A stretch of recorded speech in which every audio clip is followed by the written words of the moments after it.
And welcome back, everyone. Welcome back. Hope you enjoyed those lovely duct tapes from times gone by, as we have a series for you. I did provide a couple of updates in the Twitch chat, of course. Cure, our Terran, God, I just said his name. Our Terran player did take down Creator 2-1 and has advanced on here to the semifinals. And here we go in the semifinals of ESL Open Cup number 182 Asia. In the bottom right hand corner of Babylon, we have the South Korean Terran player representing Team Abydos. It is Cure. And spawning in the top left hand corner, we have his opponent. We have the South Korean Zerg player. Ooh, going for a pool first opener, representing Mystery Gaming. It is RagnaroK.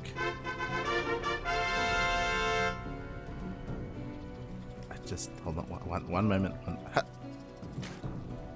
Bam, there we go. Just setting up the names, making sure the names are correct here for our players. And yeah, I'm really excited to see Cure once again. For those who may be unaware, he's been on a hiatus for over a month, almost 2 months at this point. Cure hasn't been competing in WTL and ESL Open Cup and KSL. The reason for it, I don't know the details, but he did get his arm injured quite heavily, and he just wasn't able to compete. He wasn't able to play for a long time. Fun fact though, he actually flew over and he was a part of ESL Masters Summer, DreamHack Yongshipping. And if you notice the player cams, if you notice him playing, he was actually playing with a sling. Shout out to Creator, you know, he did have some people there helping him out when it comes to setting up back at home and making sure that, setting up at the event and at the venue and all that good stuff. And yeah, Cure, it's crazy. Mondo, he mentioned it in the chat the other day. Cure actually beat Clem with 200 APM. Cure knocked Clem out with only 200 APM just because he could barely, of course, actually use his hand and use his arm.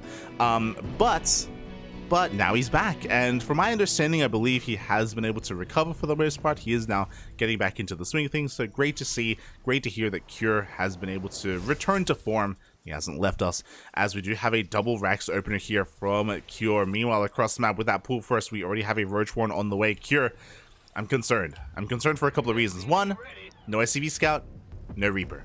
No scout whatsoever. Cure is 100% in the dark right now. He went for a reactor first as well. A very greedy opener here as he sets up for a 2-1-1. This also delays the factory. It delays what could otherwise be a tank or a cyclone, but we wouldn't make any of those things unless we knew what was happening. Roaches are rushing across the map, and Cure is going to be in a lot of trouble. Boy, he is going to be in a lot of trouble as we do have the 2-1-1 set up here from Cure. Roaches are waddling across the map as we speak. And we're going to have man with gun to defend. Pure vanilla Marines are going to have a hard time. Cure is going to be contained to one. He should be contained to one base off of this. And from here, RagnaroK can drone up quite happily and work towards his third base. As the Lings do rock up the Roach Ravager as well. Marines do go down to low ground to try to deal with this. As the build has been revealed, Cure evacuates the natural, immediately recognizing that they can't do anything about it. RagnaroK gets eyes on the 2-1-1. He sees the researching. Can he take down Stim? That'd be huge. It would be huge if he could somehow get on top of that tech lab. He does take down the reactor. He does take down the depot. And there we go. He's going for Stim. Files are on the way, and we have to pull the boys. Cure, he cannot afford to lose that upgrade. It would be disastrous if he did. We have another wave of biles. He's gonna get it. He's gonna get it. Oh, the tech lab is sniped. Stim is denied. The whole point of the 2-1-1 opener is to hit a timing with Stim, and just like that, Cure, he's lost so much here. His add-ons, his workers, mining time at his natural Marines. Every Marine that dies here is also a massive loss for Cure. As again, RagnaroK is happily droning. He should be taking his third base momentarily as well. We're going to be going for a bit of a drop across the map because we lower the Hellion, actually. You love to see it. We do elevated the Hellion to the low ground so we can do some counter damage with the Ravagers already turning around, and they catch the Hellion. Oh, they bring it down, and now Cure's in the dark. He doesn't know what's going on. This could be I don't know, 2-base Spire as a follow-up. We could be seeing some Swarm Hosts as well. Could be seeing another follow-up all in. Cure is going to be active, though. At least he has his Medivacs, and he's going to be able to move out across the map. He does take down an Overlord. A good start for Cure, but he's got to do so much more, as he's looking to hunt down another Overlord. Whatever he can get. Whatever he can get, as Stim is restarted. Tank production has commenced. We're going to be dropping into the main base, but the Queens are waiting for Cure.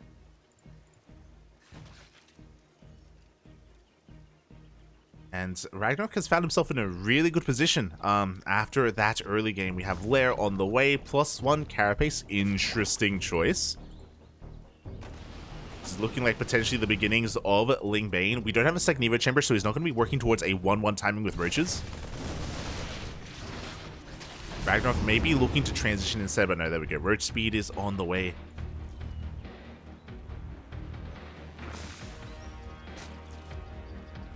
And it looks like he has more than enough here to keep up with the drop play of Cure. You're not able to find too much more damage. At least he keeps RagnaroK back at home, and he forces more Roaches out as well to deal with this. He's causing a reaction, even gets a tumor. Like Cure, he's getting whatever he can. Behind this, third CC is on the way. Stim about to finish up. And Cure immediately loads up these Medivacs, and if anyone can come back from this game state, it can definitely be Cure. With that multi-prong aggression, there's a lot of pressure on him to get worker damage done right now, and he definitely can. Here we go. He's shutting down this Overseer across him at the same time. Double drop into the main. But RagnaroK is able to keep up. Loses a Ravager. Again, good pick off here for Cure. The other drop moving in towards that third base. RagnaroK is in position in time. He's going to be able to fend this off.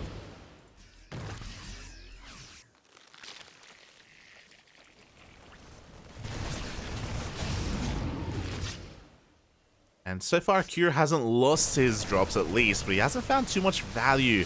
Oh, as he does lose a Marauder. Got a Ravager earlier, sure, and gets another Overseer.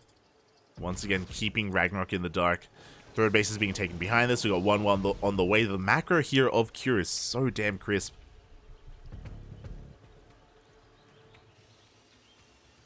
That tank count is getting, disturbingly high. We've already got 4 tanks. We're about to have a 5th here. And the Cure still will have a lot of power in his push when he does move out across the map. RagnaroK, I'm concerned. If this was dark, we would be seeing an infestation pit. We don't have infestors. Without infestors, we don't really have too much to support this army. And okay, there we go. We're going to be going towards Banelings. It is going to be straight up Ling Bane, Roach Ravager. It's going to take a while for the Banelings to really come into play. So there's going to be a window here where RagnaroK doesn't have any splash damage, and Cure can maybe hit a timing and maybe hit RagnaroK before Baneling speed really does kick in. As it drops, once again, we haven't been getting drone kills, but we have been getting a lot of Overlords. 3 Overlords and 2 Overseers have gone down.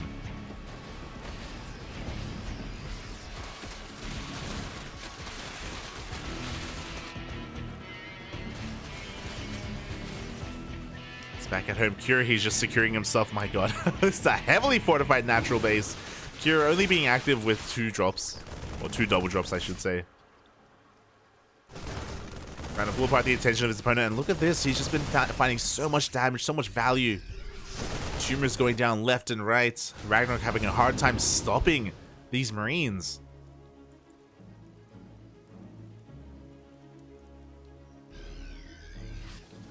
This Cure is really ramping it up.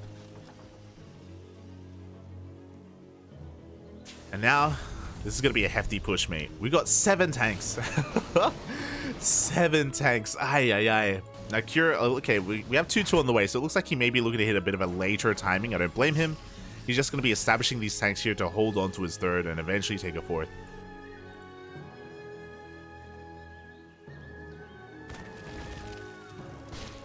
As Cure is just poking and prodding at every turn. Doesn't want to overextend.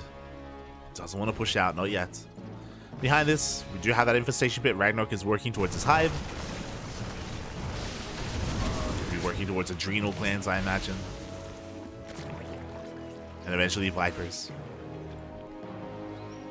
Until such a time, things have, in a way, stabilized. Cure doesn't have the worst army right now, and he is in the midst of pushing out. Boy, is RagnaroK going to be ready for this? No bathing speed? No shot. He forgot bathing speed! No, RagnaroK!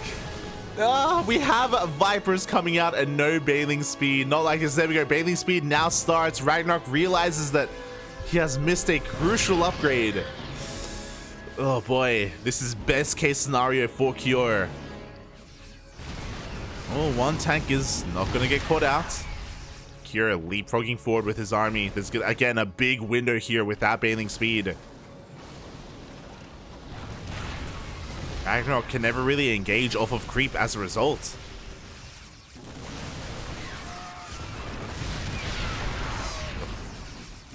As at the same time, do have a bit of a Roach counterattack. That's a kill, not a cancel on that building CC. 400 minerals down the drain. Not bad at all. At the same time, the Link Bane tries to engage here, but the tank shots go off. Oh, a lot of Banelings go down. Drop is going to get deflected, but the reinforcements are head towards that 5th base. Cure is looking for the denial. He's also maxed out.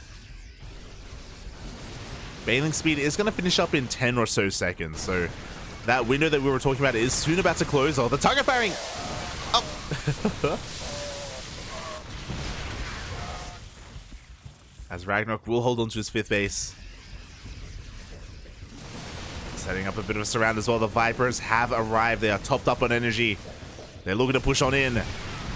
Oh, good target firing, and it looks like the Vipers are going to go down, but not before they throw down those blinding clouds. RagnaroK, he cleans us up. The Vipers, the real MVPs, the blinding clouds covering the majority of those tanks. At the same time, reinforcements head towards that 5th, but RagnaroK, he has enough here to hold on. Reinforcements are on the way. RagnaroK is trickling on in. He's losing a little bit too much. Uh-oh. So a pretty efficient trade here from Cure outside of losing all those tanks. That was a brutal moment.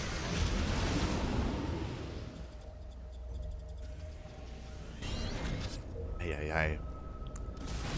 4th base is being taken as we speak.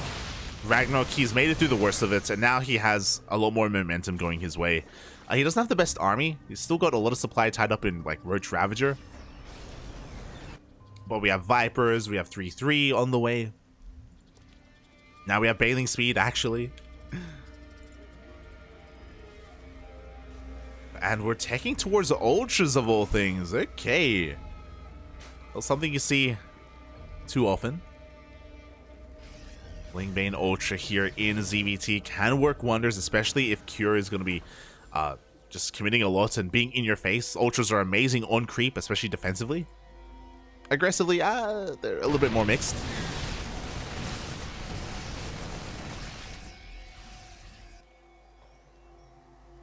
I mean, they're now a little bit easier to kind of maneuver between the SimCity. As you can imagine, the Ultras are now thinner than they once were. They are smaller. The models are smaller, I should say. So because of that, they do have an easier time trying to break into these bases, into these entrenched positions of Terran. As Cure pushes on out, RagnaroK, half his army was out of position. It was getting ready for multi-pronged aggression. Does turn back around in time. Oh, the Vipers, no! The Vipers overextend. 2 Vipers go down instantly. Ay. Ling Bane rolls on in, and we're going to be able to get on top of these tanks. The Bio army does stand strong. Oh, but there's just too much Zerg on the ground. Once again, Cure forced to pick up. He did save a lot of his Marines on his Marauders, but the tank count was reset, and the Bailings are rolling on in. We're rolling past the tank. Rolling past the tank, past the Marine army even. Not ideal, and RagnaroK is going to lose everything. Almost everything. Cure is able to preserve his worker count. And 1 Roach lives to tell the tale. As Cure is going for a counterattack. He knows that he just took an efficient trade, so he knows now is the moment to move out. RagnaroK trying to muster up an army. He's got a good amount of lings. Very limited anti-air. Even though the supplies are close, remember that a lot of Cure supply is in medevacs. Medevacs and Vikings. Not in the ground army. So another tank goes down. Ultras are on the way, and I believe they just got scouted. As soon as Cure sees the Ultras, he backs off. Wise choice. Does pull back with his army. It's gonna be only gonna be active here with a more mobile Marine Marauder force. 6th base is going to be going down. Behind this Cure working on his own 5th.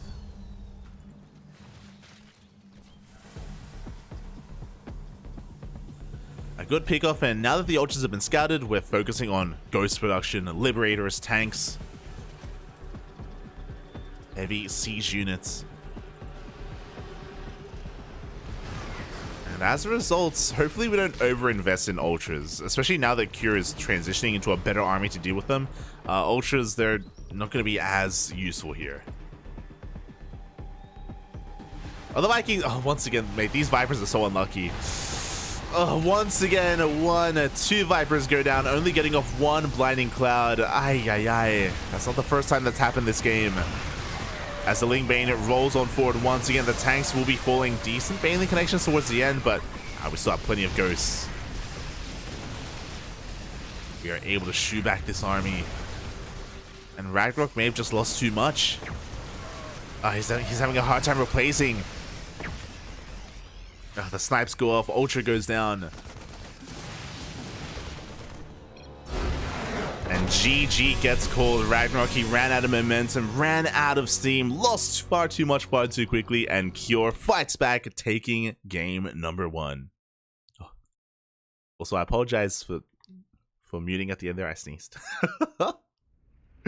Did see. GG, well played. Very solid game there out of Cure, pulling or clawing his way back in.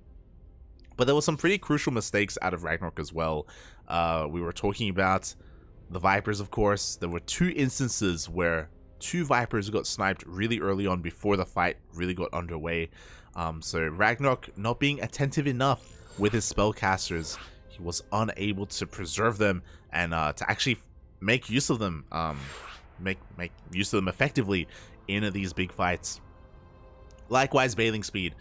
Because RagnaroK didn't have Bathing Speed when the first push arrived, he wasn't able to dive on it. He had to respect it quite a lot, and that push got so much more damage done than it really should have, just because RagnaroK could never engage. He could never dive on those tanks, he could never dive on the army until Bathing Speed did finish. So Cure had so much more time available to him to just assert himself and really bully back the army, bully back the creep, and threaten those southern bases. So yeah, it was a really good start from RagnaroK, but he did fumble the ball a little bit as the game did progress. A couple too many mistakes too quickly. And also a shout out to Cure because of his constant aggression, because of all of his drop play. I'm sure he made it possible for those mistakes to occur, right? You know, he just kept the pressure on RagnaroK, and these little things here and there did kind of slip by his mind, you know, and they were forgotten. They were left by the wayside. Our Terran player was able to pull it back. Also, I apologize. I didn't realize. Didn't realize I left N out of RagnaroK. It's all good, Papi. Don't worry about it. Don't worry about it. He likes it, Papi. He likes it. As we are getting into our next game and spawning in the top right-hand corner of Royal Blood, we have the South Korean Terran player representing Team Abydos. It is Cure. There we go. And spawning in the bottom left-hand corner, we have as opponent, we have the South Korean Zerg player representing Mystery Gaming, going for a 15 hatch here in a ZVT. He really is an Eric enjoyer. It is RagnaroK. And never mind, it wasn't. It was just an extractor trick. Okay. Looks like maybe he did forget his initial overlord or delayed a little bit too much too early on, as Cure is going to be opening up with a Bjorn opener. Let's go. It's going to be a 2-Rax opener here from Cure. Something that we've seen a lot from players like Bjorn, Maru, Special has adopted it, Clem as well. But of course, this is the Beyond opener. For those wondering, what is terrifying about this is you get 2 Raxes, of course, here on the low ground. You make 3 Reapers for map control and you expand behind it. But the scary thing about this is the follow-up. This can go into a 2-1-1, this can go into a 3 Rax Mass Reaper, this can go into a follow-up 4 Rax for a very committed, very heavy push on 2 bases. It can be difficult to figure out what's going on, and if you're unable to, then you could definitely be caught off guard here by what the Terran player has in store for the Zerg. We'll see as the initial Reapers are on the way. And we'll see what kind of direction Cure wants to go into. As RagnaroK is very familiar with this. I'm always reminded of, I think it was 2 weeks ago. 2 weeks ago, we casted RagnaroK versus Beyond. I think it was an ESL Open Cup Asia, and RagnaroK, he handled this very well. RagnaroK, he actually punished this quite heavily, but to be fair, Beyond was going for the 4Rax follow-up. You already see Lings on the way here for RagnaroK. Reaper does reveal itself. The Overlord, of course, scattered the opener, and RagnaroK is very familiar with this. Now, we have a lot of Lings on the way, more than I would say is necessary, as behind this we do have our 3rd and our 4th Rax on the way. Secure is going for the 4 Rax follow-up, so we're going to be stopping here at 3 Reapers, only 3 Reapers just for map control, maybe even delaying and denying this 3rd base. RagnaroK was somehow able to sneak it out. But this is going to be a heavy push with Marines later on down the line, and we'll see if RagnaroK can piece together what he is up against. Reaper is just shelling away at the 3rd base. They're going to try and force a cancel, but no. The Queens and Lings do arrive in time. The Queen is actually under threat, and the Queen is going to go, it's going to go down. Oh, ooh. Just barely does survive. Cure respects RagnaroK's position, will back off. Meanwhile, Stim is on the way, so is everything else. RagnaroK, he does, of course, see the add-on, so he knows it wasn't a 3 Rax, obviously. Otherwise, we would have seen more Reapers anyway. But he still doesn't know if this is a 2-1-1 or a 4 Rax, so he's still in the dark. RagnaroK, of course, is not one to over-drone, though. So he's going to be saturating his bases at least a little bit. More Marines are being revealed to said Overlord. And we'll see what kind of response RagnaroK goes for, as yeah, the army is already going to be pushing out a very early push here from Cure. Far before Stim is even close to being done. I don't think he really wants to commit, but he forces a reaction, shaves off a couple of those Lings. Baneling Nest is thrown down for RagnaroK. And he should be cutting workers soon. I do think that around 45 drones is kind of the most you really want. I have seen RagnaroK defend on 50 drones, and he's going to be looking to do so again. Bold move, RagnaroK, bold move. Okay, he's going to be droning up to 48 for the time being, and here we go. Lings are in production. Queens are being brought to the front lines. Army is moving out. Ideally, RagnaroK wants to surround this.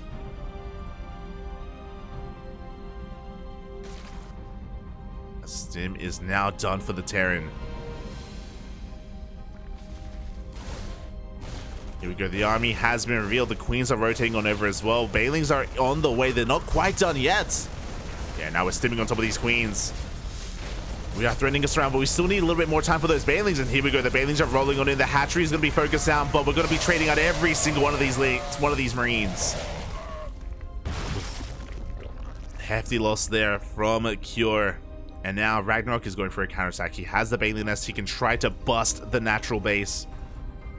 Cure did get the hatchery, which is not nothing. And RagnaroK isn't going to try to test his luck. He's going to be droning up behind this instead. So this is a really interesting exchange. I think this is better for the Terran. I think this is better for Cure. Like, when you move out with that army, you expect to lose it anyway. And in an ideal scenario, you just win the game. Killing the 3rd base and keeping the Zerg player on a 2-base economy is pretty huge. As a result, Cure is ahead economically, and he has plenty at home to defend against a counterattack with all these Marines. And he only lost Marines across the map. Like, it wasn't an expensive loss for Cure at all.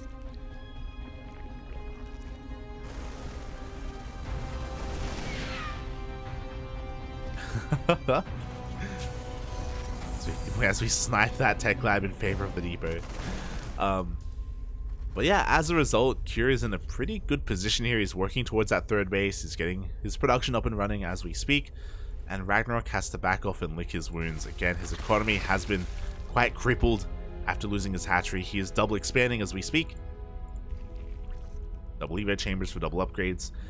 We don't have a lot of gas, unfortunately, so even though we have these Evo chambers, we don't have the resources here to invest quite yet. Need to wait a little bit longer. As Cure is moving out with his second wave. This time, the first tank has arrived. Thankfully, RagnaroK hasn't been too greedy. He still has a pretty decent army, but the tank is getting in position. RagnaroK just waiting for another wave of links to pop out. The Queens are looking exposed, and they do almost fall. Up. Oh my god, and RagnaroK is getting ready to give up this hatchery. Okay, the hatchery is going to be going down once again. This is a big loss here for RagnaroK. We'll see if it's going to be worth it. He wants to try to catch Cure as he turns back around.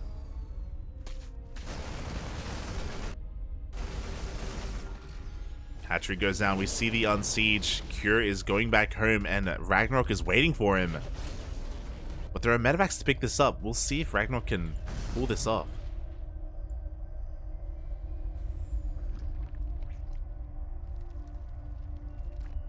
As he does get eyes on the third base as it gets taken. Cure doesn't turn back around. RagnaroK, he doesn't really find anything with his army. And again, I do think Cure's in a better position after that. No, the hatchery goes out essentially for free. Another cancel on this now fourth base. Ay. Yeah, this is too much. Now the game becomes, can RagnaroK expand? Can he take a fourth? Because at every turn, Cure is there to stop him. And we've seen this story before in Royal Blood, where the Zerg player just gets starved out, whether it's taking the fourth base or even the fifth. Hatchery does get spotted. I think Cure knows his next target. He knows what he wants, Papi.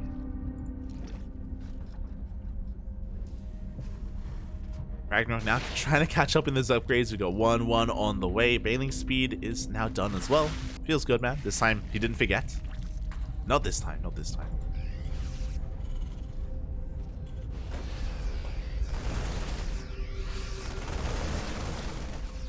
Yeah, and Cure is just cleaning up every single tumor on the map. He's not allowing RagnaroK to really get too much map presence at all. Sure, there's a hatchery here on the left-hand side, but Cure's here to try and stop it. Just trade with the army as efficiently as possible. Good target firing once again on those Banelings.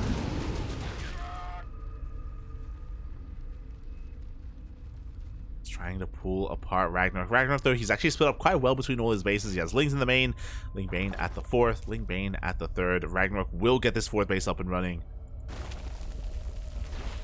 But Cure has such a massive lead.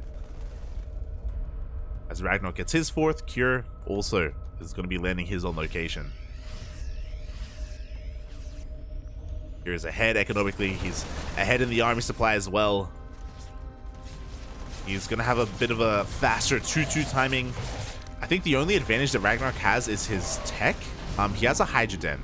So I'll be honest, I think one of the only ways for RagnaroK to come back into this game is to throw down the Lurker Den. If he gets Lurkers up and running, then he can, even if he's down in supply in army, he can hold on to some of these bases. But Liberators, gonna be so annoying, denying so much mining time there at that fourth. We have such limited anti-air. Spores are moving forward. Hydras are on the way. We're not going for Lurkers. We're going for the Infestation Pit. We're going for Vipers.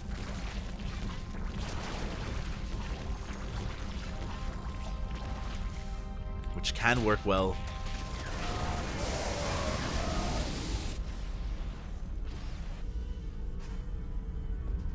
But by the time we get Vipers out, Cure's maxed. Cure has maxed out, and here we go. Here's the Unsiege. Looking at the units tab, we have 9 tanks, 1 Liberator, which is across the map, you know, killing Overlords as we speak, and a massive amount of Marines and Marauders.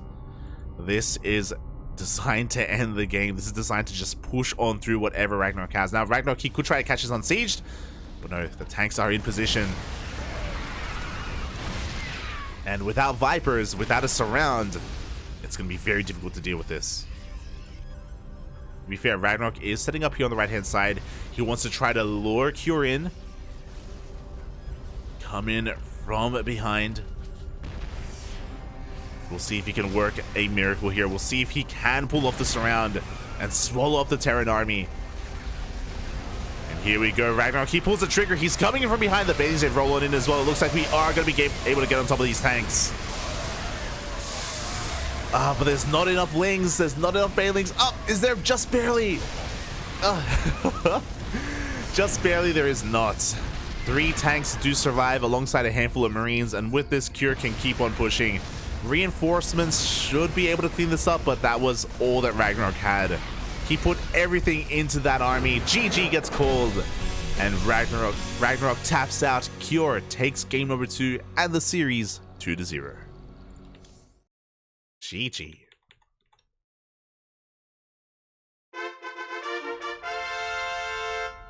GG, well played. Oh my god, Cure able to get enough damage done with his initial 4 racks, killing that hatchery, and again just making it so difficult for RagnaroK to expand, just continuing to poke and prod. The multitasking was insane there from Cure. RagnaroK just had a hard time holding onto his bases.